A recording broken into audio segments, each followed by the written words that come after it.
सत श्री अकाल जी सारिਆਂ ਨੂੰ ਸਵਾਗਤ ਕਰਦੀ ਹਾਂ मैं ਤੁਹਾਡਾ ਆਪਣੇ channel math with Sumanpreet Kaur ਤੇ मैं ਹਾਂ ਸੁਮਨਪ੍ਰੀਤ ਕੌਰ। ਅੱਜ ਦੀ ਇਸ ਵੀਡੀਓ ਦੇ ਵਿੱਚ ਅਸੀਂ ਭਾਰਤੀ ਸੰਵਿਧਾਨ ਦੇ ਨਾਲ ਰਿਲੇਟਡ ਕੁਝ ਇੰਪੋਰਟੈਂਟ MCQ ਕਵਰ ਕਰਾਂਗੇ। ਜਿਹੜੇ ਵੀ student Punjab police constable, Punjab police sub inspector, Punjab patwari ਦੇ ਐਗਜ਼ਾਮ ਦੀ ਤਿਆਰੀ ਕਰ ਰਹੇ ਨੇ ਉਹਨਾਂ ਦੇ ਲਈ ਅੱਜ ਦੀ ਇਹ ਵੀਡੀਓ ਬਹੁਤ ਜ਼ਿਆਦਾ ਇੰਪੋਰਟੈਂਟ ਹੋਣ ਵਾਲੀ ਹੈ, ਕਿਉਂਕਿ ਅੱਜ ਦੀ ਇਸ ਵੀਡੀਓ ਦੇ ਵਿੱਚ ਅਸੀਂ ਭਾਰਤੀ ਸੰਵਿਧਾਨ ਜੋ ਕਰ ਰਹੇ ਹਾਂ ਇਸ ਦਾ ਨੈਕਸਟ ਪਾਰਟ ਕਰਨ ਜਾ ਰਹੇ ਹਾਂ। ਹੁਣ ਬਿਲਕੁਲ ਇੱਕ ਤੁਹਾਡਾ ਕਹਿ ਸਕਦੇ ਹਾਂ ਆਪਾਂ ਉਮੀਦ ਕਰਦੇ ਹਾਂ ਕਿ ਪੂਰਾ ਬੇਸਿਕ ਕਲੀਅਰ ਹੋਵੇਗਾ ਤੇ ਆਪਾਂ ਜਿਹੜੀ ਸੀਰੀਜ਼ ਸ਼ੁਰੂ ਕੀਤੀ ਆ ਇਹਨੂੰ ਟੁੱਟਣ ਨਹੀਂ ਦੇਣਾ। ਜਿਵੇਂ ਕਿ ਆਪਾਂ ਕਹਿ ਸਕਦੇ ਹਾਂ ਤੁਸੀਂ ਲਗਾਤਾਰ ਜਿਹੜੇ ਪਹਿਲਾਂ ਮੈਂ ਤੁਹਾਨੂੰ ਪਾਰਟ ਕਰਵਾਇਆ ਇੱਕ ਥਿਊਰੀ ਲੈਕਚਰ ਜਿਸ ਦੇ ਵਿੱਚ ਇੰਪੋਰਟੈਂਟ ਆਰਟੀਕਲ ਬਾਰੇ ਦੱਸਿਆ, ਉਸ ਤੋਂ ਬਾਅਦ ਆਪਾਂ MCQ ਸ਼ੁਰੂ ਕੀਤੇ ਆ ਜਿਸ ਦੇ ਵਿੱਚ ਅਸੀਂ ਸਾਰੇ ਹੀ MCQ ਅਲੱਗ-ਅਲੱਗ ਪਾਰਟ ਦੇ ਵਿੱਚ 50-50 MCQ ਕਵਰ ਕੀਤੇ ਆ। ਅੱਜ ਅਸੀਂ ਨੈਕਸਟ 50 MCQ ਕਵਰ ਕਰਾਂਗੇ ਜਿਹੜੇ ਕਿ ਤੁਹਾਡੇ ਲਈ ਬਹੁਤ ਇੰਪੋਰਟੈਂਟ ਹੋਣਗੇ, ਸੋ ਵੀਡੀਓ ਨੂੰ ਪੂਰੇ ਧਿਆਨ ਦੇ ਨਾਲ ਦੇਖਣਾ। एक भी MCQ ना मिस करना क्योंकि एक MCQ इस वीडियो के विच बहुत इंपॉर्टेंट लिया गया है। तो ज़्यादा टाइम वेस्ट ना करते हुए असीं अज दी ये वीडियो स्टार्ट करते हैं। जेकर तुहानूं वीडियो चंगी लगी तो प्लीज़ वीडियो नूं लाइक अते शेयर जरूर कर देना। हाँ जी, असी 300 क्वेश्चन जो कर चुके सी पार्ट 7 दे विच ते असी अज 301 क्वेश्चन करने वाले हैं। कैबिनेट मिशन योजना के तहत संविधान सभा विच किन्ने मैंबर सन? हाँ जी, कैबिनेट मिशन योजना के तहत संविधान सभा दे विच टोटल 399 मैंबर सन। Option number A is the right answer.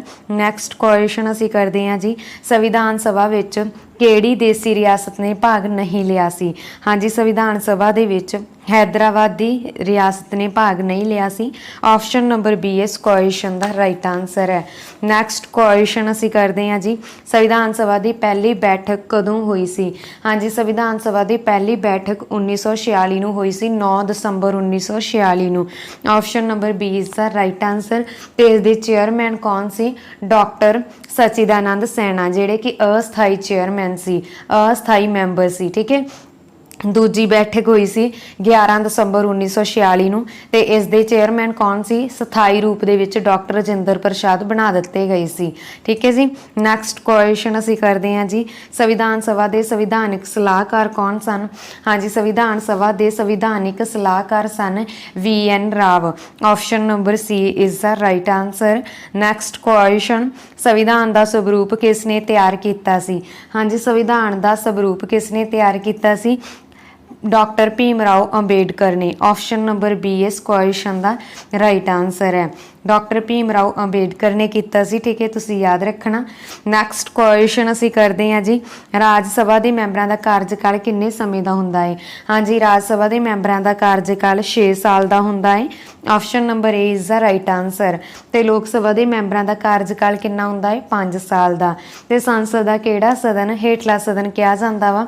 लोक सभा नूं हेठला सदन कहा जाता है संसद का। राज सभा नूं उच्चा सदन कहा जाता है संसद का।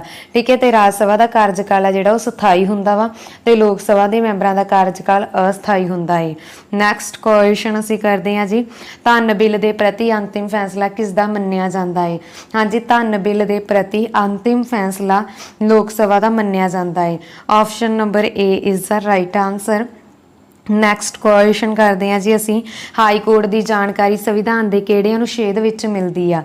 हाँ जी, हाई कोर्ट की जानकारी संविधान के 214 आर्टिकल दे विच मिलती है। Option number A is the right answer. जेकर असी गल करिए 124 की, तो इस विच सुप्रीम कोर्ट की जानकारी मिलती है। ठीक है जी। नैक्सट क्वेश्चन, हेठ लिखियां विचों किहड़े केंद्र शासित प्रदेशों का अपना अलग तो एक हाई कोर्ट आ? हाँ जी, इन्हां दे विचों किहड़े केंद्र शासित प्रदेश आ जिसका अपना अलग तो एक हाई कोर्ट आ? तो इस दे विचों हैगा जी Delhi. Option number A is the right answer. Delhi का अपना अलग तो एक हाई कोर्ट आ। नैक्सट क्वेश्चन असी करते हैं जी, हेठ लिखियां विचों किहड़े हाई कोर्ट दे विच जजां की गिणती सब तो घट है? हाँ जी, किहड़ा इन्हां दे विचों हाई कोर्ट आ जिस दे विच जजां की गिणती सब तो घट है? तो इस क्वेश्चन का राइट आंसर है जी ऑप्शन नंबर बी गुवाहाटी।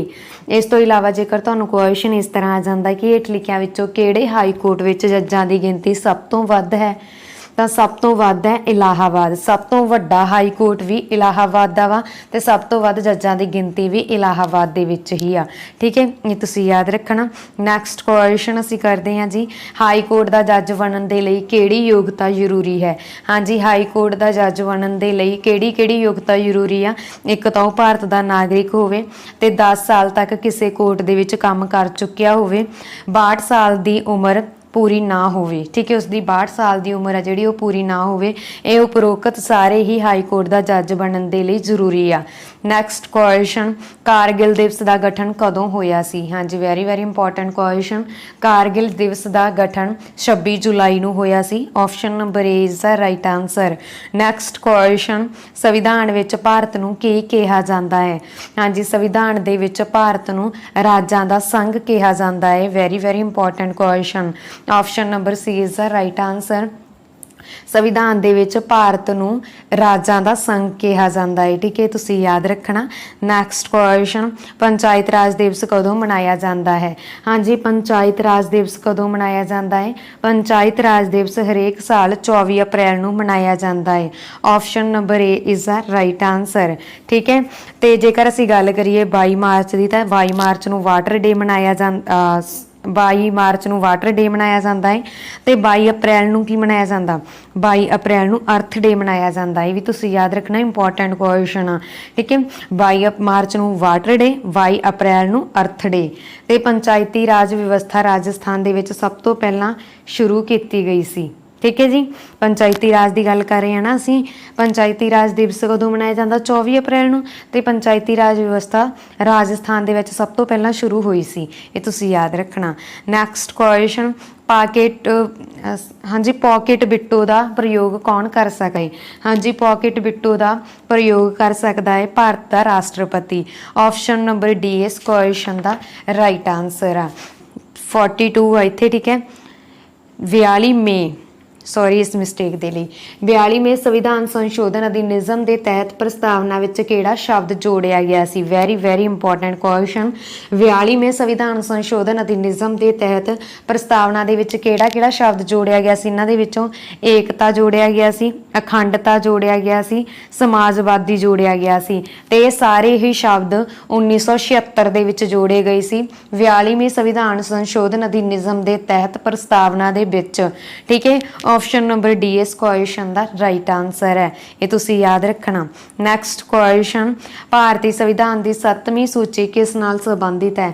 ਹਾਂਜੀ, ਭਾਰਤੀ ਸੰਵਿਧਾਨ ਦੀ 7ਵੀਂ ਸੂਚੀ ਹੈ ਜਿਹੜੀ ਉਹ ਕਿਸ ਨਾਲ ਸੰਬੰਧਿਤ ਆ? ਸੰਘ ਸੂਚੀ ਨਾਲ ਸੰਬੰਧਿਤ ਆ, ਰਾਜ ਸੂਚੀ ਨਾਲ ਸੰਬੰਧਿਤ ਆ, ਸਮਵਰਤੀ ਸੂਚੀ ਨਾਲ ਸੰਬੰਧਿਤ ਆ। ਆਪਸ਼ਨ ਨੰਬਰ ਡੀ ਇਸ ਕੁਐਸਚਨ ਦਾ ਰਾਈਟ ਆਨਸਰ ਹੈ ਕਿ ਉਪਰੋਕਤ ਸਾਰਿਆਂ ਨਾਲ ਹੀ ਸੰਬੰਧਿਤ ਆ ਭਾਰਤੀ ਸੰਵਿਧਾਨ ਦੀ 7ਵੀਂ ਸੂਚੀ। ਹੁਣ ਤੁਸੀਂ ਯਾਦ ਰੱਖਣਾ, ਭਾਰਤੀ ਸੰਵਿਧਾਨ ਦੀ 7ਵੀਂ ਸੂਚੀ ਸੰਘ ਸੂਚੀ, ਰਾਜ ਸੂਚੀ ਤੇ ਸਮਵਰਤੀ ਸੂਚੀ ਨਾਲ ਸੰਬੰਧਿਤ ਆ। ਸੰਘ ਸੂਚੀ ਦੇ ਵਿੱਚ ਇਸ ਵਿੱਚ ਕੇਵਲ ਕੇਂਦਰ ਸਰਕਾਰ ਹੀ ਕਾਨੂੰਨ ਬਣਾਉਂਦੀ ਹੈ। ਠੀਕ ਹੈ, ਕੇਵਲ ਕੇਂਦਰ ਸਰਕਾਰ ਹੀ ਕਾਨੂੰਨ ਬਣਾ ਸਕਦੀ ਆ। ਤੇ ਰਾਜ ਦੇ ਵਿੱਚ ਕੇਵਲ ਰਾਜ ਸਰਕਾਰ ਹੀ ਕਾਨੂੰਨ ਬਣਾ ਸਕਦੀ ਆ। ਸਮਵਰਤੀ ਦੇ ਵਿੱਚ ਕੇਂਦਰ ਸਰਕਾਰ ਅਤੇ ਰਾਜ ਸਰਕਾਰ ਮਿਲ ਕੇ ਕਾਨੂੰਨ ਬਣਾਉਂਦੀਆਂ ਨੇ। ਇਹ ਤੁਸੀਂ ਯਾਦ ਰੱਖਣਾ। ਨੈਕਸਟ ਕੁਐਸਚਨ, 42ਵੇਂ ਸੰਵਿਧਾਨ ਸੰਸ਼ੋਧਨ ਦੁਆਰਾ ਹੇਠ ਲਿਖਿਆਂ ਵਿੱਚੋਂ ਕਿਹੜੀ ਭਾਸ਼ਾ ਜੋੜੀ ਗਈ ਸੀ? ਹਾਂਜੀ, 42ਵੇਂ ਸੰਵਿਧਾਨ ਸੰਸ਼ੋਧਨ ਦੇ ਦੁਆਰਾ ਹੇਠ ਲਿਖਿਆਂ ਦੇ ਵਿੱਚੋਂ ਬੋਡੋ, ਡੋਗਰੀ ਤੇ ਸੰਥਾਲੀ ਭਾਸ਼ਾ ਜੋੜੀ ਗਈ ਸੀ। ਆਪਸ਼ਨ ਨੰਬਰ ਡੀ ਇਸ ਕੁਐਸਚਨ ਦਾ ਰਾਈਟ ਆਨਸਰ ਆ। ਤੇ ਸਾਰੀਆਂ ਹੀ ਭਾਸ਼ਾਵਾਂ 2003 ਦੇ ਵਿੱਚ ਜੋੜੀਆਂ ਗਈਆਂ ਸੀ। ਠੀਕ ਹੈ, ਇਹ ਵੀ ਤੁਸੀਂ ਯਾਦ ਰੱਖਣਾ। ਹਾਂਜੀ, ਇਹ ਤੁਸੀਂ ਯਾਦ ਰੱਖਣਾ। ਠੀਕ ਹੈ, ਭਾਸ਼ਾਵਾਂ ਦੀ ਗੱਲ ਕਰ ਰਹੇ ਹਾਂ ਅਸੀਂ। 42ਵੇਂ ਸੰਵਿਧਾਨ ਸੰਸ਼ੋਧਨ ਦੁਆਰਾ 2003 ਦੇ ਵਿੱਚ ਬੋਡੋ, ਡੋਗਰੀ ਤੇ ਸੰਥਾਲੀ ਭਾਸ਼ਾ ਵਾ ਜਿਹੜੀ ਇਹ ਜੋੜੀ ਗਈ ਸੀਗੀ। ਹਾਂਜੀ, ਜਿਸ ਸਮੇਂ ਮੂਲ ਸੰਵਿਧਾਨ ਬਣਿਆ ਸੀ, ਬਣ ਕੇ ਤਿਆਰ ਹੋਇਆ ਸੀ ਸੰਵਿਧਾਨ, ਉਸ ਸਮੇਂ ਸਿਰਫ ਤੇ ਸਿਰਫ 14 ਭਾਸ਼ਾਵਾਂ ਨੂੰ ਮਾਨਤਾ ਪ੍ਰਾਪਤ ਸੀ। ਪਰ ਐਟ ਪ੍ਰੈਜ਼ੈਂਟ 22 ਭਾਸ਼ਾਵਾਂ ਨੂੰ ਮਾਨਤਾ ਪ੍ਰਾਪਤ ਆ, ਜਿਸ ਦੇ ਵਿੱਚ ਪੰਜਾਬੀ ਵੀ ਇਨਕਲੂਡ ਆ। ਠੀਕ ਹੈ, ਨੈਕਸਟ ਕੁਐਸਚਨ ਅਸੀਂ ਕਰਦੇ ਹਾਂ ਜੀ, ਸੰਵਿਧਾਨ ਵਿੱਚ ਸੰਸ਼ੋਧਨ ਕਰਨ ਦੀ ਪ੍ਰਕਿਰਿਆ ਕਿੱਥੋਂ ਲਈ ਗਈ ਸੀ? ਹਾਂਜੀ, ਸੰਵਿਧਾਨ ਦੇ ਵਿੱਚ ਜਿਹੜੀ ਸੰਸ਼ੋਧਨ ਕਰਨ ਦੀ ਪ੍ਰਕਿਰਿਆ ਵਾ ਇਹ ਅਸੀਂ ਦੱਖਣੀ ਅਫਰੀਕਾ ਤੋਂ ਲਈ ਆ। Option number D is the right answer. Next question ਅਸੀਂ ਕਰਦੇ ਹਾਂ ਜੀ, ਕਾਂਗਰਸ ਦੇ ਕਿਹੜੇ ਅਧਿਵੇਸ਼ਨ ਵਿੱਚ ਪੂਰਨ ਸਵਰਾਜ ਦੀ ਘੋਸ਼ਣਾ ਕੀਤੀ ਗਈ ਸੀ? ਹਾਂਜੀ, ਕਾਂਗਰਸ ਦੇ ਕਿਹੜੇ ਅਧਿਵੇਸ਼ਨ ਦੇ ਵਿੱਚ ਪੂਰਨ ਸਵਰਾਜ ਦੀ ਘੋਸ਼ਣਾ ਕੀਤੀ ਗਈ ਸੀ? ਲਾਹੌਰ ਦੇ ਵਿੱਚ 1930 ਦੇ ਵਿੱਚ ਕੀਤੀ ਗਈ ਸੀ, ਇਹ ਤੁਸੀਂ ਯਾਦ ਰੱਖਣਾ। Option number A is the right answer. ਠੀਕ ਹੈ, 1930। ਹਾਂਜੀ, ਨੈਕਸਟ ਕੁਐਸਚਨ ਅਸੀਂ ਕਰਦੇ ਹਾਂ ਜੀ, ਰਾਸ਼ਟਰੀ ਝੰਡੇ ਦਾ ਡਿਜ਼ਾਈਨ ਕਿਸ ਨੇ ਕੀਤਾ ਸੀ? ਹਾਂਜੀ, ਰਾਸ਼ਟਰੀ ਝੰਡੇ ਦਾ ਡਿਜ਼ਾਈਨ ਕੀਤਾ ਸੀਗਾ, ਕਿਹਨਾਂ ਨੇ ਕੀਤਾ ਸੀ? ਪਿੰਗਲੀ ਵੇਂਕਈਆ ਨੇ। Option number B is the right answer. ਤੇ ਰਾਸ਼ਟਰੀ ਝੰਡੇ ਦੀ ਲੰਬਾਈ ਅਤੇ ਚੌੜਾਈ ਦਾ ਅਨੁਪਾਤ ਤੁਹਾਡੇ ਲਈ ਬਹੁਤ ਜ਼ਿਆਦਾ ਇੰਪੋਰਟੈਂਟ ਆ। ਜਦੋਂ ਵੀ ਤੁਹਾਨੂੰ ਐਗਜ਼ਾਮ 'ਚ ਕੁਐਸਚਨ ਆ ਜਾਏ ਕਿ ਰਾਸ਼ਟਰੀ ਝੰਡੇ ਦੀ ਲੰਬਾਈ ਅਤੇ ਚੌੜਾਈ ਦਾ ਅਨੁਪਾਤ ਕਿੰਨਾ, ਤਾਂ ਤੁਸੀਂ ਲਿਖੋਗੇ 3:2। ਬਟ ਜੇਕਰ ਤੁਹਾਨੂੰ ਚੌੜਾਈ ਅਤੇ ਲੰਬਾਈ ਪੁੱਛ ਲਿਆ ਜਾਂਦਾ ਫਿਰ ਤੁਸੀਂ ਲਿਖੋਗੇ 2:3। ਠੀਕ ਹੈ, ਇਸ ਗੱਲ ਦਾ ਤੁਸੀਂ ਧਿਆਨ ਰੱਖਣਾ। ਜੇਕਰ ਲੰਬਾਈ ਤੇ ਚੌੜਾਈ ਪੁੱਛਿਆ ਜਾਵੇ ਫਿਰ ਤੁਸੀਂ ਲਿਖੋਗੇ 3:2। ਜੇਕਰ ਚੌੜਾਈ ਤੇ ਲੰਬਾਈ ਪੁੱਛਿਆ ਜਾਵੇ ਫਿਰ ਤੁਸੀਂ ਲਿਖੋਗੇ 2:3। ਨੈਕਸਟ ਕੁਐਸਚਨ ਅਸੀਂ ਕਰਦੇ ਹਾਂ ਜੀ, ਸੰਸਦ ਦੇ ਦੋਨਾਂ ਸਦਨਾਂ ਦੀ ਸੰਯੁਕਤ ਬੈਠਕ ਕੌਣ ਬੁਲਾ ਸਕਦਾ ਹੈ? ਹਾਂਜੀ, ਸੰਸਦ ਦੇ ਦੋਨਾਂ ਸਦਨਾਂ ਦੀ ਸੰਯੁਕਤ ਬੈਠਕ ਆ ਜਿਹੜੀ ਉਹ ਰਾਸ਼ਟਰਪਤੀ ਬੁਲਾ ਸਕਦਾ ਹੈ। ਸੰਸਦ ਦੇ ਕਿੰਨੇ ਸਦਨ ਹੁੰਦੇ ਆ? ਲੋਕ ਸਭਾ, ਰਾਜ ਸਭਾ ਅਤੇ ਰਾਸ਼ਟਰਪਤੀ। ਠੀਕ ਹੈ, ਤੇ ਰਾਸ਼ਟਰਪਤੀ ਆ ਜਿਹੜਾ ਉਹ ਸੰਸਦ ਦੇ ਦੋਨਾਂ ਸਦਨਾਂ ਦੀ ਸੰਯੁਕਤ ਬੈਠਕ ਬੁਲਾ ਸਕਦਾ ਵਾ, ਜਾਣੀ ਕਿ ਲੋਕ ਸਭਾ ਤੇ ਰਾਜ ਸਭਾ ਦੀ ਸੰਯੁਕਤ ਬੈਠਕ ਬੁਲਾ ਸਕਦਾ ਹੈ। Option number B is the right answer. Next question ਅਸੀਂ ਕਰਦੇ ਹਾਂ ਜੀ, ਭਾਰਤੀ ਸੰਸਦ ਦੇ ਕਿਹੜੇ ਸਦਨ ਨੂੰ ਉੱਚਾ ਸਦਨ ਦਾ ਦਰਜਾ ਦਿੱਤਾ ਗਿਆ ਹੈ? ਹਾਂਜੀ, ਭਾਰਤ ਦੀ ਸੰਸਦ ਦੇ ਕਿਹੜੇ ਸਦਨ ਨੂੰ ਉੱਚਾ ਸਦਨ ਦਾ ਦਰਜਾ ਦਿੱਤਾ ਗਿਆ ਹੈ? ਰਾਜ ਸਭਾ ਦੇ ਸਦਨ ਨੂੰ। Option number C is the right answer. Next question ਅਸੀਂ ਕਰਦੇ ਹਾਂ ਜੀ, ਸੰਵਿਧਾਨ ਦੀ ਕੁੰਜੀ ਕਿਸ ਨੂੰ ਕਿਹਾ ਜਾਂਦਾ ਹੈ? ਹਾਂਜੀ, ਸੰਵਿਧਾਨ ਦੀ ਕੁੰਜੀ ਕਿਹਾ ਜਾਂਦਾ ਹੈ ਪ੍ਰਸਤਾਵਨਾ ਨੂੰ। Option number C is the right answer. ਤੇ ਮੂਲ ਅਧਿਕਾਰ ਅਸੀਂ ਭਾਰਤੀ ਸੰਵਿਧਾਨ ਦੇ ਵਿੱਚ ਅਮਰੀਕਾ ਤੋਂ ਲਏ ਆ, ਮੂਲ ਕਰਤੱਵ ਅਸੀਂ ਭਾਰਤੀ ਸੰਵਿਧਾਨ ਦੇ ਵਿੱਚ ਰੂਸ ਤੋਂ ਲਏ ਆ, ਇਹ ਧਿਆਨ 'ਚ ਰੱਖਣਾ। ਨੈਕਸਟ ਕੁਐਸਚਨ, ਇਹਨਾਂ ਦੇ ਕਿਹੜੇ ਸੰਸ਼ੋਧਨ ਨੂੰ ਛੋਟਾ ਸੰਸ਼ੋਧਨ ਕਿਹਾ ਜਾਂਦਾ ਹੈ? ਹਾਂਜੀ, ਇਹਨਾਂ ਦੇ ਵਿੱਚੋਂ ਕਿਹੜਾ ਸੰਸ਼ੋਧਨ ਆ ਜਿਸ ਨੂੰ ਛੋਟਾ ਸੰਸ਼ੋਧਨ ਕਿਹਾ ਜਾਂਦਾ ਹੈ? ਤੇ ਇਸ ਕੁਐਸਚਨ ਦਾ ਰਾਈਟ ਆਂਸਰ ਹੈ ਆਪਸ਼ਨ ਨੰਬਰ ਏ 42ਵੇਂ ਸੰਸ਼ੋਧਨ ਨੂੰ ਛੋਟਾ ਸੰਸ਼ੋਧਨ ਕਿਹਾ ਜਾਂਦਾ ਹੈ। ਤੇ ਨੈਕਸਟ ਕੁਐਸਚਨ ਅਸੀਂ ਕਰਦੇ ਹਾਂ ਜੀ, ਪਹਿਲਾ ਮੂਲ ਅਧਿਕਾਰ ਦੀ ਗਿਣਤੀ ਕਿੰਨੀ ਸੀ? ਹਾਂਜੀ, ਪਹਿਲਾਂ ਮੂਲ ਅਧਿਕਾਰਾਂ ਦੀ ਗਿਣਤੀ ਕਿੰਨੀ ਸੀ? ਪਹਿਲਾਂ ਦੀ ਗੱਲ ਹੋ ਰਹੀ ਆ ਜਦੋਂ ਸੰਵਿਧਾਨ ਬਣ ਕੇ ਤਿਆਰ ਹੋਇਆ ਸੀ ਤਾਂ ਉਸ ਸਮੇਂ ਮੂਲ ਅਧਿਕਾਰਾਂ ਦੀ ਗਿਣਤੀ ਸੀ 7, ਪਰ ਹੁਣ ਕਿੰਨੀ ਆ? ਐਟ ਪ੍ਰੈਜ਼ੈਂਟ ਕਿੰਨੀ ਆ? 6 ਆ। ਇਹ ਤੁਸੀਂ ਯਾਦ ਰੱਖਣਾ, ਕਿਉਂਕਿ ਸੰਪत्ति ਦਾ ਅਧਿਕਾਰ ਸੀਗਾ ਜਿਹੜਾ ਉਸ ਨੂੰ ਕਾਨੂੰਨੀ ਅਧਿਕਾਰ ਬਣਾ ਦਿੱਤਾ ਗਿਆ ਹੈ, ਇਧਰੋਂ ਰਿਮੂਵ ਕਰਕੇ 300A ਅਨੁਛੇਦ ਦੇ ਵਿੱਚ ਜੋੜ ਦਿੱਤਾ ਗਿਆ ਹੈ। ਠੀਕ ਹੈ, ਇਹ ਤੁਸੀਂ ਯਾਦ ਰੱਖਣਾ। ਨੈਕਸਟ ਕੁਐਸਚਨ ਅਸੀਂ ਕਰਦੇ ਹਾਂ ਜੀ, ਮੂਲ ਕਰਤੱਵਾਂ ਦਾ ਵਰਣਨ ਕਿਹੜੇ ਅਨੁਛੇਦ ਵਿੱਚ ਮਿਲਦਾ ਹੈ? ਹਾਂਜੀ, ਮੂਲ ਕਰਤੱਵਾਂ ਦਾ ਵਰਣਨ ਸਾਨੂੰ ਅਨੁਛੇਦ 51A ਦੇ ਵਿੱਚ ਮਿਲਦਾ ਹੈ। Option number C is the right answer. 51A ਦੇ ਵਿੱਚ ਮੂਲ ਕਰਤੱਵਾਂ ਦਾ ਸਾਨੂੰ ਮਿਲਦਾ ਹੈ ਵਰਣਨ। ਠੀਕ ਹੈ, ਇਹ ਤੁਸੀਂ ਯਾਦ ਰੱਖਣਾ। ਤੇ ਵਰਤਮਾਨ ਸਮੇਂ ਦੇ ਵਿੱਚ ਕੁੱਲ 11 ਮੂਲ ਕਰਤੱਵ ਆ, ਇਹ ਵੀ ਤੁਸੀਂ ਯਾਦ ਰੱਖਣਾ। ਨੈਕਸਟ ਕੁਐਸਚਨ ਅਸੀਂ ਕਰਦੇ ਹਾਂ ਜੀ, ਕਿਹੜੇ ਦੇਸ਼ ਵਿੱਚ ਮੌਲਿਕ ਅਧਿਕਾਰਾਂ ਨੂੰ ਸਭ ਤੋਂ ਪਹਿਲਾਂ ਮਾਨਤਾ ਮਿਲੀ ਸੀ? ਹਾਂਜੀ, ਸਭ ਤੋਂ ਪਹਿਲਾਂ ਮਾਨਤਾ ਕਿਹੜੇ ਦੇਸ਼ ਦੇ ਵਿੱਚ ਮਿਲੀ ਸੀ ਮੌਲਿਕ ਅਧਿਕਾਰਾਂ ਨੂੰ? ਅਮਰੀਕਾ ਦੇ ਵਿੱਚ ਮਿਲੀ ਸੀ। Option number B is the right answer. Next question, Bharat ਦੇ ਵਿੱਚ ਵਿੱਤੀ ਆਪਾਤਕਾਲ ਕਿੰਨੀ ਵਾਰ ਲੱਗ ਚੁੱਕਿਆ ਹੈ? ਹਾਂਜੀ, ਭਾਰਤ ਦੇ ਵਿੱਚ ਜੇਕਰ ਅਸੀਂ ਗੱਲ ਕਰੀਏ ਵਿੱਤੀ ਆਪਾਤਕਾਲ ਦੀ ਤਾਂ ਵਿੱਤੀ ਆਪਾਤਕਾਲ ਭਾਰਤ ਦੇ ਵਿੱਚ ਕਦੇ ਵੀ ਨਹੀਂ ਲੱਗਿਆ, ਤਾਂ ਰਾਈਟ ਆਂਸਰ ਹੋਵੇਗਾ ਆਪਸ਼ਨ ਨੰਬਰ ਡੀ, ਇਹਨਾਂ ਵਿੱਚੋਂ ਕੋਈ ਵੀ ਨਹੀਂ। ਠੀਕ ਹੈ, ਇਸ ਤੋਂ ਇਲਾਵਾ ਜੇਕਰ ਤੁਹਾਨੂੰ ਕੱਲਾ ਆਪਾਤਕਾਲ ਆ ਜਾਏ ਤਾਂ ਉਹ 3 ਵਾਰ ਲੱਗ ਚੁੱਕਿਆ ਹੈ। ਨੈਕਸਟ ਕੁਐਸਚਨ ਅਸੀਂ ਕਰਦੇ ਹਾਂ ਜੀ, ਭਾਰਤ ਦੇ ਕਿਹੜੇ ਰਾਜ ਵਿੱਚ ਸਭ ਤੋਂ ਪਹਿਲਾਂ ਰਾਸ਼ਟਰਪਤੀ ਸ਼ਾਸਨ ਲੱਗਿਆ ਸੀ? ਹਾਂਜੀ, ਭਾਰਤ ਦਾ ਇਦਾਂ ਇਸ ਤਰ੍ਹਾਂ ਦਾ ਕਿਹੜਾ ਰਾਜ ਸੀ ਜਿਸ ਦੇ ਵਿੱਚ ਸਭ ਤੋਂ ਪਹਿਲਾਂ ਰਾਸ਼ਟਰਪਤੀ ਸ਼ਾਸਨ ਲੱਗਿਆ ਸੀ? ਤਾਂ ਇਸ ਕੁਐਸਚਨ ਦਾ ਰਾਈਟ ਆਂਸਰ ਹੈ ਜੀ ਆਪਸ਼ਨ ਨੰਬਰ ਸੀ, ਪੰਜਾਬ ਦੇ ਵਿੱਚ। Very important question. ਤੇ ਹੁਣ ਤੱਕ ਪੰਜਾਬ ਦੇ ਵਿੱਚ ਕਿੰਨੇ ਵਾਰ ਰਾਸ਼ਟਰਪਤੀ ਸ਼ਾਸਨ ਲੱਗ ਚੁੱਕਿਆ ਹੈ? 8 ਵਾਰ ਲੱਗ ਚੁੱਕਿਆ ਹੈ। ਠੀਕ ਹੈ, ਤੁਸੀਂ ਯਾਦ ਰੱਖਣਾ। ਤੇ ਸਭ ਤੋਂ ਵੱਧ ਵਾਰ ਕਿਹੜੇ ਰਾਜ ਦੇ ਵਿੱਚ ਲੱਗਿਆ? ਉੱਤਰ ਪ੍ਰਦੇਸ਼ ਦੇ ਵਿੱਚ ਲੱਗਿਆ, ਇਹ ਵੀ ਤੁਸੀਂ ਯਾਦ ਰੱਖਣਾ। ਨੈਕਸਟ ਕੁਐਸਚਨ, ਪ੍ਰਸਤਾਵਨਾ ਦੀ ਭਾਸ਼ਾ ਕਿਹੜੇ ਦੇਸ਼ ਤੋਂ ਲਈ ਗਈ ਹੈ? Very important question. ਹਾਂਜੀ, ਪ੍ਰਸਤਾਵਨਾ ਦੀ ਭਾਸ਼ਾ ਤੁਹਾਡੇ ਤੋਂ ਪੁੱਛੀ ਗਈ ਆ, ਇਹ ਅਸੀਂ ਕਿਹੜੇ ਦੇਸ਼ ਤੋਂ ਲਈ ਆ? ਇਹ ਤੁਸੀਂ ਕਮੈਂਟ ਬਾਕਸ ਦੇ ਵਿੱਚ ਲਿਖੋਗੇ। ਠੀਕ ਹੈ, ਵੈਸੇ ਤਾਂ ਚਲੋ ਮੈਂ ਇੱਥੇ ਵੀ ਸ਼ੋ ਹੋ ਹੀ ਰਹੀ ਆ, ਹੇਠਾਂ ਲਿਖੀ ਹੋਈ ਆ ਜਦੋਂ, ਤਾਂ ਸਭ ਨੇ ਲਿਖੀ ਦੇਣੀ ਆ, ਤੁਹਾਨੂੰ ਪਤਾ ਲੱਗ ਹੀ ਜਾਣਾ। ਪ੍ਰਸਤਾਵਨਾ ਦੀ ਭਾਸ਼ਾ ਅਸੀਂ ਕਿਹੜੇ ਦੇਸ਼ ਤੋਂ ਲਈ ਆ, ਠੀਕ ਹੈ। ਇਹ ਤੁਸੀਂ ਹੁਣ ਕਮੈਂਟ ਬਾਕਸ ਦੇ ਵਿੱਚ 3 ਸੈਕਿੰਡ ਦੇ ਵਿੱਚ ਲਿਖਣੀ ਆ। ਇਸ ਤੋਂ ਇਲਾਵਾ ਜੇ ਅਸੀਂ ਗੱਲ ਕਰੀਏ ਬ੍ਰਿਟੇਨ ਦੀ, ਬ੍ਰਿਟੇਨ ਤੋਂ ਅਸੀਂ ਅਕੈਰੀ ਨਾਗਰਿਕਤਾ ਲਈ ਆ। ਜੇ ਅਸੀਂ ਗੱਲ ਕਰੀਏ ਅਮਰੀਕਾ ਦੀ, ਅਮਰੀਕਾ ਤੋਂ ਅਸੀਂ ਦੋਹਰੀ ਨਾਗਰਿਕਤਾ ਲਈ ਆ। ਜੇ ਅਸੀਂ ਗੱਲ ਕਰੀਏ ਆਸਟ੍ਰੇਲੀਆ ਦੀ, ਆਸਟ੍ਰੇਲੀਆ ਤੋਂ ਅਸੀਂ ਸਮਵਰਤੀ ਸੂਚੀ ਲਈ ਆ, ਠੀਕ ਹੈ। ਤੇ ਆਸਟ੍ਰੇਲੀਆ ਤੋਂ ਹੀ ਅਸੀਂ ਪ੍ਰਸਤਾਵਨਾ ਦੀ ਭਾਸ਼ਾ ਲਈ ਆ। ਹਾਂਜੀ, ਪ੍ਰਸਤਾਵਨਾ ਵਿੱਚ ਭਾਰਤ ਨੂੰ ਕੀ ਨਾਮ ਦਿੱਤਾ ਗਿਆ ਹੈ? Very very important question. ਪ੍ਰਸਤਾਵਨਾ ਦੇ ਵਿੱਚ ਭਾਰਤ ਨੂੰ ਇੰਡੀਆ ਅਤੇ ਭਾਰਤ ਦਾ ਨਾਮ ਦਿੱਤਾ ਗਿਆ ਵਾ। ਹਾਂਜੀ ਸੌਰੀ, ਪ੍ਰਸਤਾਵਨਾ ਦੇ ਵਿੱਚ ਭਾਰਤ ਨੂੰ ਇੰਡੀਆ ਦਾ ਨਾਮ ਦਿੱਤਾ ਗਿਆ ਵਾ ਤੇ ਭਾਰਤ ਸੰਘ ਦਾ ਨਾਮ ਦਿੱਤਾ, ਸੌਰੀ ਇੱਕ ਮਿੰਟ ਵੇਟ। ਹਾਂਜੀ, ਪ੍ਰਸਤਾਵਨਾ ਦੇ ਵਿੱਚ ਭਾਰਤ ਨੂੰ ਕੀ ਨਾਮ ਦਿੱਤਾ ਗਿਆ ਹੈ? ਪ੍ਰਸਤਾਵਨਾ ਦੇ ਵਿੱਚ ਭਾਰਤ ਨੂੰ ਇੱਕ ਤਾਂ ਇੰਡੀਆ ਦਾ ਨਾਮ ਦਿੱਤਾ ਗਿਆ ਵਾ ਤੇ ਇੱਕ ਭਾਰਤ ਦਾ ਨਾਮ ਦਿੱਤਾ ਗਿਆ ਵਾ, ਠੀਕ ਹੈ। ਆਪਸ਼ਨ ਨੰਬਰ ਡੀ ਇਜ਼ ਇਸ ਕੁਐਸਚਨ ਦਾ ਰਾਈਟ ਆਨਸਰ ਆ ਵੀ ਏ ਅਤੇ ਬੀ ਦੋਵੇਂ। ਇੱਥੇ ਮਿਸਟੇਕ ਆ, ਏ ਅਤੇ ਬੀ ਦੋਵੇਂ। ਨੈਕਸਟ ਕੁਐਸਚਨ, ਭਾਰਤੀ ਸੰਵਿਧਾਨ ਦੀ ਆਤਮਾ ਕਿਸ ਨੂੰ ਕਿਹਾ ਜਾਂਦਾ ਹੈ? ਹਾਂਜੀ, ਭਾਰਤੀ ਸੰਵਿਧਾਨ ਦੀ ਆਤਮਾ ਕਿਸ ਨੂੰ ਕਿਹਾ ਜਾਂਦਾ ਹੈ? ਤਾਂ ਇਸ ਕੁਐਸਚਨ ਦਾ ਰਾਈਟ ਆਨਸਰ ਹੈ ਜੀ ਆਪਸ਼ਨ ਨੰਬਰ ਬੀ ਅਨੁਛੇਦ 32 ਨੂੰ, ਠੀਕ ਹੈ। ਭਾਰਤੀ ਸੰਵਿਧਾਨ ਦੀ ਆਤਮਾ ਅਨੁਛੇਦ 32 ਨੂੰ ਕਿਹਾ ਜਾਂਦਾ। ਇਹ ਇੱਕ ਮੂਲ ਅਧਿਕਾਰ ਆ। ਜੇਕਰ ਤੁਹਾਨੂੰ ਆਪਸ਼ਨ ਦੇ ਵਿੱਚ ਆ ਜੇ ਭਾਰਤੀ ਸੰਵਿਧਾਨ ਦੀ ਆਤਮਾ ਕਿਸ ਨੂੰ ਕਿਹਾ ਜਾਂਦਾ ਹੈ ਤਾਂ ਆਪਸ਼ਨ ਦੇ ਵਿੱਚ ਅਧਿਕਾਰ ਆ ਜਾਣ, ਮੂਲ ਅਧਿਕਾਰ, ਮੂਲ ਕਰਤੱਵ, ਠੀਕ ਹੈ। ਇਸ ਤਰ੍ਹਾਂ ਆ ਜੇ ਤਾਂ ਤੁਸੀਂ ਲਿਖੋਗੇ ਮੌਲਿਕ ਅਧਿਕਾਰ ਤੇ ਲਾਓਗੇ, ਮੂਲ ਅਧਿਕਾਰ ਤੇ ਲਾਓਗੇ, ਠੀਕ ਹੈ ਜੀ। ਇਹ ਵੀ ਤੁਸੀਂ ਯਾਦ ਰੱਖਣਾ। ਤੇ ਜੇਕਰ ਤੁਹਾਨੂੰ ਆਪਸ਼ਨ ਦੇ ਵਿੱਚ ਫਿਰ ਅਧਿਕਾਰ ਵੀ ਨਾ ਆਉਣ, ਤੁਹਾਨੂੰ ਆਪਸ਼ਨ ਦੇ ਵਿੱਚ ਹੋਰ ਨੰਬਰ ਹੋਰ ਕੁਝ ਦਿੱਤਾ ਹੋਵੇ ਨਾਲ ਪ੍ਰਸਤਾਵਨਾ ਹੋਵੇ, ਠੀਕ ਹੈ। ਇਹ ਅਧਿਕਾਰਾਂ ਬਾਰੇ ਵੀ ਨਾ ਗੱਲ ਹੋਵੇ, ਪ੍ਰਸਤਾਵਨਾ ਹੋਵੇ ਤਾਂ ਤੁਸੀਂ ਪ੍ਰਸਤਾਵਨਾ ਲਾ ਕੇ ਆਓਗੇ। ਆਤਮਾ ਪ੍ਰਸਤਾਵਨਾ ਨੂੰ ਕਿਹਾ ਜਾਂਦਾ, ਠੀਕ ਹੈ ਜੀ। ਹਾਂਜੀ, ਭਾਰਤ ਦੇ ਮੂਲ ਸੰਵਿਧਾਨ ਵਿੱਚ ਕੁੱਲ ਕਿੰਨੇ ਅਨੁਛੇਦ ਸਨ? ਹਾਂਜੀ, ਮੂਲ ਜਿੱਥੇ ਵੀ ਮੂਲ ਆ ਜੇ ਮੈਂ ਤੁਹਾਨੂੰ ਪਹਿਲਾਂ ਹੀ ਦੱਸਿਆ ਹੋਇਆ। ਮੂਲ ਦਾ ਮਤਲਬ ਕੀ ਹੁੰਦਾ ਕਿ ਜਦੋਂ ਸੰਵਿਧਾਨ ਬਣ ਕੇ ਤਿਆਰ ਹੋਇਆ ਸੀ ਉਸ ਸਮੇਂ ਦੀ ਗੱਲ ਹੋ ਰਹੀ ਆ। ਭਾਰਤ ਦੇ ਮੂਲ ਸੰਵਿਧਾਨ ਦੇ ਵਿੱਚ ਕੁੱਲ ਕਿੰਨੇ ਅਨੁਛੇਦ ਸਨ? 395 ਅਨੁਛੇਦ ਸਨ, ਠੀਕ ਹੈ। ਭਾਰਤ ਦੇ ਮੂਲ ਸੰਵਿਧਾਨ ਦੇ ਵਿੱਚ 395 ਅਨੁਛੇਦ ਸਨ ਤੇ ਵਰਤਮਾਨ ਸਮੇਂ ਕਿੰਨੇ ਆ? 465 ਪਲੱਸ ਆ, ਠੀਕ ਹੈ, ਵੀ ਤੁਸੀਂ ਯਾਦ ਰੱਖਣਾ। ਤੇ ਵਰਤਮਾਨ ਸਮੇਂ ਦੇ ਵਿੱਚ ਭਾਰਤ ਦੇ ਸੰਵਿਧਾਨ ਦੇ ਕਿੰਨੇ ਭਾਗ ਆ? 25। ਪਹਿਲਾਂ ਕਿੰਨੇ ਸੀ? 22।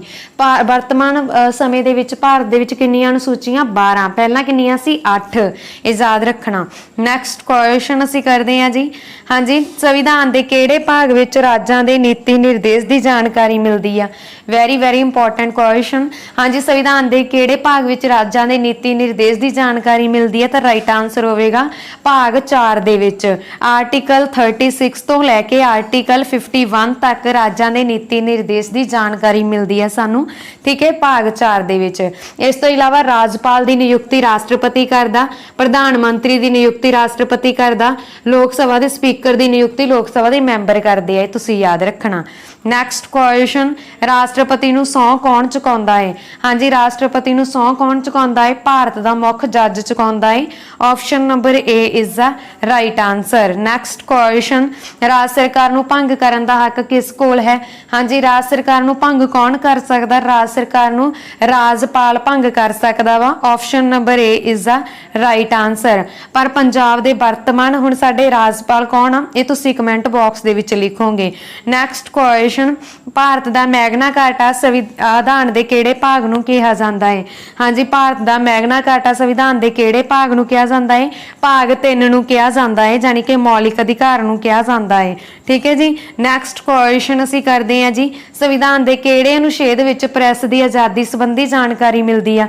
ਹਾਂਜੀ, ਸੰਵਿਧਾਨ ਦੇ ਕਿਹੜੇ ਅਨੁਛੇਦ ਆ ਜਿਸ ਦੇ ਵਿੱਚ ਪ੍ਰੈਸ ਦੀ ਆਜ਼ਾਦੀ ਸੰਬੰਧੀ ਜਾਣਕਾਰੀ ਮਿਲਦੀ ਆ? ਆਰਟੀਕਲ 19 ਦੇ ਵਿੱਚ ਮਿਲਦੀ ਆ। Option number D is the right answer. Next question, ਸ਼ੁਰੂ ਦੇ ਵਿੱਚ ਸੰਵਿਧਾਨ ਸਭਾ ਦੇ ਮੈਂਬਰਾਂ ਦੀ ਗਿਣਤੀ ਕਿੰਨੀ ਸੀ? ਹੁਣ ਦੇਖੋ ਕੁਐਸਚਨ ਚਾਹੇ ਤੁਹਾਨੂੰ ਇਹ ਆ ਜੇ ਕਿ ਸ਼ੁਰੂ ਦੇ ਵਿੱਚ ਸੰਵਿਧਾਨ ਸਭਾ ਦੇ ਮੈਂਬਰਾਂ ਦੀ ਗਿਣਤੀ ਕਿੰਨੀ ਸੀ, ਜਾਂ ਫਿਰ ਇਹ ਆ ਜੇ ਕਿ ਕੈਬਨਿਟ ਮਿਸ਼ਨ ਦੇ ਤਹਿਤ ਸੰਵਿਧਾਨ ਸਭਾ ਦੇ ਮੈਂਬਰਾਂ ਦੀ ਗਿਣਤੀ ਕਿੰਨੀ ਸੀ, ਤਾਂ ਰਾਈਟ ਆਨਸਰ ਹੋਵੇਗਾ 399। ਆਪਸ਼ਨ ਨੰਬਰ ਸੀ ਇਸ ਕੁਐਸਚਨ ਦਾ ਰਾਈਟ ਆਨਸਰ ਹੈ। ਨੈਕਸਟ ਕੁਐਸਚਨ ਅਸੀਂ ਕਰਦੇ ਹਾਂ ਜੀ, ਭਾਰਤ ਨੂੰ ਗਣਤੰਤਰ ਕਦੋਂ ਘੋਸ਼ਿਤ ਕੀਤਾ ਗਿਆ? ਹਾਂਜੀ, ਭਾਰਤ ਨੂੰ ਗਣਤੰਤਰ ਕਦੋਂ ਘੋਸ਼ਿਤ ਕੀਤਾ ਗਿਆ? 3 ਸੈਕਿੰਡ ਦਿੰਨੀ ਹੈ ਮੈਂ ਤੁਹਾਨੂੰ ਕਮੈਂਟ ਬਾਕਸ ਦੇ ਵਿੱਚ ਲਿਖਣ ਲਈ। ਭਾਰਤ ਨੂੰ ਗਣਤੰਤਰ ਘੋਸ਼ਿਤ ਕੀਤਾ ਗਿਆ ਸੀਗਾ 1950 ਦੇ ਵਿੱਚ। ਕਦੋਂ ਕੀਤਾ ਗਿਆ ਸੀ? 1950 ਦੇ ਵਿੱਚ। ਇਹ ਤੁਸੀਂ ਯਾਦ ਰੱਖਣਾ।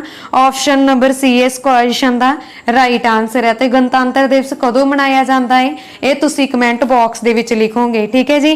ਨੈਕਸਟ ਕੁਐਸਚਨ ਅਸੀਂ ਕਰਦੇ ਹਾਂ, ਸੰਵਿਧਾਨ ਸਭਾ ਦੀ ਪਹਿਲੀ ਬੈਠਕ ਕਿਹੜੇ ਸਾਲ ਹੋਈ ਸੀ? ਹਾਂਜੀ, ਸੰਵਿਧਾਨ ਸਭਾ ਦੀ ਇੱਥੇ ਦੂਜੀ ਬੈਠਕ ਆਉਣਾ ਸੀ ਕਿਉਂਕਿ ਪਹਿਲੀ ਵਾਲਾ ਕੁਐਸਚਨ ਤਾਂ ਅਸੀਂ ਆਲਰੇਡੀ ਕਰ ਚੁੱਕੇ ਹਾਂ, ਪਰ ਅਸੀਂ ਫਿਰ ਵੀ ਕਰ ਲੈਂਦੇ ਹਾਂ ਹੁਣ ਕਿਉਂਕਿ ਲਿਖਿਆ ਗਿਆ ਹੈ। ਤੇ ਦੂਸਰਾ ਮੈਂ ਤੁਹਾਨੂੰ ਵੈਸੇ ਬੋਲ ਕੇ ਦੱਸ ਦਿੰਦੀ ਹਾਂ। ਸੰਵਿਧਾਨ ਸਭਾ ਦੀ ਪਹਿਲੀ ਬੈਠਕ 9 ਦਸੰਬਰ 1946 ਨੂੰ ਹੋਈ ਸੀ। Option number C is the right answer. ਤੇ ਦੂਜੀ ਬੈਠਕ 11 ਦਸੰਬਰ 1946 ਨੂੰ ਹੋਈ ਸੀ, ਠੀਕ ਹੈ। ਤੇ ਸੰਵਿਧਾਨ ਸਭਾ ਦੀ ਪਹਿਲੀ ਬੈਠਕ ਦੇ ਅਸਥਾਈ ਚੇਅਰਮੈਨ ਸਨ ਡਾਕਟਰ ਸਚਿਦਾਨੰਦ ਸਿਨਹਾ। ਤੇ ਸੰਵਿਧਾਨ ਸਭਾ ਦੀ ਦੂਜੀ ਬੈਠਕ ਦੇ ਸਥਾਈ ਚੇਅਰਮੈਨ ਸਨ ਡਾਕਟਰ ਰਜਿੰਦਰ ਪ੍ਰਸਾਦ। ਇਹ ਤੁਸੀਂ ਯਾਦ ਰੱਖਣਾ। ਨੈਕਸਟ ਕੁਐਸਚਨ ਕਰਦੇ ਹਾਂ ਜੀ ਅਸੀਂ, ਕੈਬਨਿਟ ਮਿਸ਼ਨ ਯੋਜਨਾ ਦਾ ਗਠਨ ਕਦੋਂ ਹੋਇਆ ਸੀ? ਹਾਂਜੀ, ਕੈਬਨਿਟ ਮਿਸ਼ਨ ਯੋਜਨਾ ਦਾ ਗਠਨ ਕਦੋਂ ਹੋਇਆ ਸੀ? 1946 ਦੇ ਵਿੱਚ ਹੋਇਆ ਸੀ। Option number A is the right answer. Next question, ਸੰਵਿਧਾਨ ਸਭਾ ਦੇ ਕੁੱਲ ਕਿੰਨੇ ਮੈਂਬਰ ਹਨ? ਹਾਂਜੀ, ਸੰਵਿਧਾਨ ਸਭਾ ਦੇ ਕੁੱਲ ਕਿੰਨੇ ਮੈਂਬਰ ਸਨ? ਇਹਦਾ ਮਤਲਬ ਕੀ ਆ ਕਿ ਜਦੋਂ ਕੈਬਨਿਟ ਮਿਸ਼ਨ ਦਾ ਗਠਨ ਹੋਇਆ ਸੀ ਉਸ ਸਮੇਂ ਸੰਵਿਧਾਨ ਸਭਾ ਦੇ ਕੁੱਲ ਕਿੰਨੇ ਮੈਂਬਰ ਸਨ? ਇਸ ਦਾ ਆਨਸਰ ਤੁਸੀਂ ਕਮੈਂਟ ਬਾਕਸ ਦੇ ਵਿੱਚ ਲਿਖੋਗੇ, ਠੀਕ ਹੈ। ਇਸ ਦੇ ਵਿੱਚ ਬਸ ਮੈਂ ਦੁਬਾਰਾ ਕਿਉਂ ਐਡ ਕੀਤਾ ਵਾ ਤੁਹਾਨੂੰ ਇਹ ਦੱਸਣ ਦੇ ਲਈ ਕੀਤਾ ਕਿ ਇਸ ਦੇ ਵਿੱਚੋਂ 292 ਮੈਂਬਰ ਬ੍ਰਿਟਿਸ਼ ਪ੍ਰਾਂਤਾਂ ਦੇ ਸੀ ਅਤੇ 93 ਦੇਸੀ ਰਿਆਸਤਾਂ ਦੇ ਸੀ, ਠੀਕ ਹੈ ਜੀ। ਨੈਕਸਟ ਕੁਐਸਚਨ ਅਸੀਂ ਕਰਦੇ ਹਾਂ। ਹਾਂਜੀ, ਅੰਤਰਿਮ ਸਰਕਾਰ ਦਾ ਗਠਨ ਕਿਸ ਦੀ ਪ੍ਰਧਾਨਗੀ ਹੇਠ ਕੀਤਾ ਗਿਆ ਸੀ? ਅੰਤਰਿਮ ਸਰਕਾਰ ਦਾ ਗਠਨ ਜਵਾਹਰ ਲਾਲ ਨਹਿਰੂ ਦੀ ਪ੍ਰਧਾਨਗੀ ਹੇਠ ਕੀਤਾ ਗਿਆ ਸੀ। Option number A is the right answer. ਤੇ ਅੰਤਰਿਮ ਸਰਕਾਰ ਦਾ ਗਠਨ 2 ਸਤੰਬਰ 1946 ਦੇ ਵਿੱਚ ਹੋਇਆ ਸੀ, ਠੀਕ ਹੈ, ਵੀ ਤੁਸੀਂ ਯਾਦ ਰੱਖਣਾ। ਇਸ ਸਰਕਾਰ ਦੇ ਵਿੱਚ ਮੁਸਲਿਮ ਨੇਤਾ ਸ਼ਾਮਿਲ ਨਹੀਂ ਕੀਤੇ ਗਏ ਸਨ, ਠੀਕ ਹੈ ਜੀ, ਇਹ ਵੀ ਤੁਸੀਂ ਯਾਦ ਰੱਖਣਾ। ਨੈਕਸਟ ਕੁਐਸਚਨ ਅਸੀਂ ਕਰਦੇ ਹਾਂ ਜੀ, ਭਾਰਤੀ ਸੰਵਿਧਾਨ ਸਭਾ ਵਿੱਚ ਕੁੱਲ ਕਿੰਨੀਆਂ ਇਸਤਰੀਆਂ ਸ਼ਾਮਿਲ ਸਨ? ਹਾਂਜੀ, ਭਾਰਤੀ ਸੰਵਿਧਾਨ ਸਭਾ ਦੇ ਵਿੱਚ ਕੁੱਲ ਕਿੰਨੀਆਂ ਇਸਤਰੀਆਂ ਸ਼ਾਮਿਲ ਸਨ? ਇਸ ਦਾ ਆਨਸਰ ਤੁਸੀਂ ਕਮੈਂਟ ਬਾਕਸ ਦੇ ਵਿੱਚ ਦੋਗੇ ਕਿਉਂਕਿ ਮੈਂ ਆਲਰੇਡੀ ਕਰਵਾ ਚੁੱਕੀ ਹਾਂ। ਹਾਂਜੀ, ਭਾਰਤ ਦੇ ਸੰਵਿਧਾਨ ਨੂੰ ਤਿਆਰ ਕਰਨ ਵਿੱਚ ਲਗਭਗ ਕਿੰਨਾ ਸਮਾਂ ਲੱਗਿਆ ਸੀ? ਭਾਰਤ ਦੇ ਸੰਵਿਧਾਨ ਨੂੰ ਤਿਆਰ ਕਰਨ ਦੇ ਲਈ ਲਗਭਗ 3 ਸਾਲ ਲੱਗੇ ਸੀ। Option number B is the right answer. ਵੈਸੇ ਕਿੰਨਾ ਸਮਾਂ ਲੱਗਿਆ ਸੀ? 2 ਸਾਲ 11 ਮਹੀਨੇ 18 ਦਿਨ ਲੱਗੇ ਸੀ। ਤੇ ਭਾਰਤੀ ਸੰਵਿਧਾਨ ਨੂੰ ਤਿਆਰ ਕਰਨ ਦੇ ਲਈ ਕਿੰਨਾ ਖਰਚਾ ਆਇਆ ਸੀ? 6 ਕਰੋੜ 4 ਲੱਖ ਦਾ ਖਰਚਾ ਆਇਆ ਸੀ, ਠੀਕ ਹੈ, ਇਹ ਵੀ ਤੁਸੀਂ ਯਾਦ ਰੱਖਣਾ। ਤੇ ਭਾਰਤੀ ਸੰਵਿਧਾਨ 26 ਨਵੰਬਰ 1949 ਈਸਵੀ ਨੂੰ ਬਣ ਕੇ ਤਿਆਰ ਹੋ ਗਿਆ ਸੀ। ਨੈਕਸਟ ਕੁਐਸਚਨ, ਸੰਵਿਧਾਨ ਸਭਾ ਦਾ ਸਰੂਪ ਤਿਆਰ ਕਰਨ ਵੇਲੇ ਕਿੰਨੇ ਦਿਨ ਬਹਿਸ ਹੋਈ ਸੀ? ਹਾਂਜੀ, ਸੰਵਿਧਾਨ ਸਭਾ ਦਾ ਸਰੂਪ ਤਿਆਰ ਕਰਨ ਵੇਲੇ ਟੋਟਲ 114 ਦਿਨ ਬਹਿਸ ਚੱਲੀ ਸੀ। Option number D is the right answer. Next question ਅਸੀਂ ਕਰਦੇ ਹਾਂ ਜੀ, ਭਾਰਤੀ ਸੰਵਿਧਾਨ ਨੂੰ ਕਦੋਂ ਲਾਗੂ ਕੀਤਾ ਗਿਆ ਸੀ? ਹਾਂਜੀ, ਭਾਰਤੀ ਸੰਵਿਧਾਨ ਨੂੰ 26 ਜਨਵਰੀ 1950 ਨੂੰ ਲਾਗੂ ਕੀਤਾ ਗਿਆ ਸੀ। Option number C is the right answer. ਤੇ 26 ਜਨਵਰੀ 1950 ਨੂੰ ਕਿਹੜਾ ਡੇ ਮਨਾਇਆ ਜਾਂਦਾ ਹੈ ਤੁਸੀਂ ਕਮੈਂਟ ਬਾਕਸ ਦੇ ਵਿੱਚ ਲਿਖੋਗੇ, ਠੀਕ ਹੈ। ਹਾਂਜੀ, ਇਸ ਦੇ ਨਾਲ ਹੀ ਸਾਡੀ ਅੱਜ ਦੀ ਇਹ ਵੀਡੀਓ ਖਤਮ ਹੁੰਦੀ ਆ। ਕੱਲ ਦੀ ਵੀਡੀਓ ਦੇ ਵਿੱਚ ਅਸੀਂ ਕਰਾਂਗੇ ਪਾਰਟ 9 ਜਿਹੜਾ ਕਿ ਤੁਹਾਡੇ ਲਈ ਬਹੁਤ ਜ਼ਿਆਦਾ ਇੰਪੋਰਟੈਂਟ ਹੋਣ ਵਾਲਾ ਹੈ। ਤੇ ਇਸ ਕਰਕੇ ਇੱਕ ਪਾਰਟ ਆ ਜਿਹੜਾ ਇੱਕ ਕੁਐਸਚਨ ਉਹ ਤੁਹਾਡੇ ਲਈ ਬਹੁਤ ਜ਼ਿਆਦਾ ਹੈਲਪਫੁਲ ਹੋਣ ਵਾਲਾ ਹੈ ਜੇਕਰ ਤੁਸੀਂ ਪੰਜਾਬ ਦੇ ਕਿਸੇ ਵੀ ਕੰਪੀਟੀਟਿਵ ਐਗਜ਼ਾਮ ਦੀ ਤਿਆਰੀ ਕਰ ਰਹੇ ਹੋ। ਤੇ ਅੱਜ ਦੀ ਇਹ ਵੀਡੀਓ ਤੁਹਾਨੂੰ ਕਿਸ ਤਰ੍ਹਾਂ ਦੀ ਲੱਗੀ ਕਿਰਪਾ ਕਰਕੇ ਕਮੈਂਟ ਬਾਕਸ ਦੇ ਵਿੱਚ ਜ਼ਰੂਰ ਦੱਸ ਦੇਣਾ। ਜੇਕਰ ਵੀਡੀਓ ਚੰਗੀ ਲੱਗੀ ਹੋਵੇ ਤਾਂ ਪਲੀਜ਼ ਵੀਡੀਓ ਨੂੰ ਲਾਈਕ ਅਤੇ ਸ਼ੇਅਰ ਜ਼ਰੂਰ ਕਰ ਦੇਣਾ। ਧੰਨਵਾਦ ਜੀ, ਥੈਂਕਸ ਫॉर ਵਾਚਿੰਗ।